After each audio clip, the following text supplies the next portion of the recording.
এটা হচ্ছে India Chennai বেলুরে CMC মেডিকেলের সামনে। এখানে সব কিছুতেই বাংলার খুব বেশি প্রচলন এবং বাংলাদেশি প্রচুর রুগী এখানে আসে। এবং এই যে দেখেন এখানে লেখা আছে এখানে বাংলাদেশি খাবার পাওয়া যায়। এখানেও লেখা আছে এখানে বাংলাদেশি খাবার পাওয়া যায়। এখানে বেশিরভাগ মানুষই যারা লোকাল আছে তারা অনেকেই বাংলা শিখে গেছে, কারণ হচ্ছে কি এখানে 80 থেকে 90% পেশেন্ট হচ্ছে এই সিএমসি মেডিকেলে বাংলাদেশ থেকে আসে এবং এখানে বাংলার প্রচলনটা অনেক বেড়ে গেছে। মোটামুটি সবাই এখানে বাংলা শিখে গেছে, যতটুকু প্রয়োজন সবাই বাংলা কথা বলতে পারে।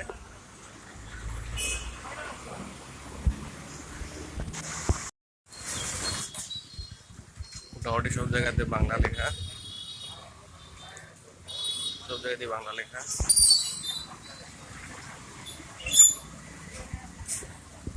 এখানে আসলে মনে হয় না যে আমি দেশের বাইরে আছি।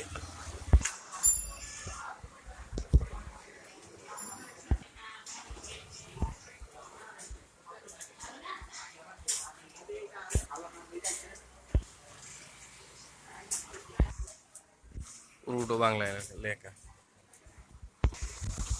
এখানে এখানে বিকাশ থেকে, ইসলামিক ব্যাংক থেকে, বিভিন্ন ব্যাংক থেকে টাকাও নিয়ে আসা যায়, সবই চলে এখানে।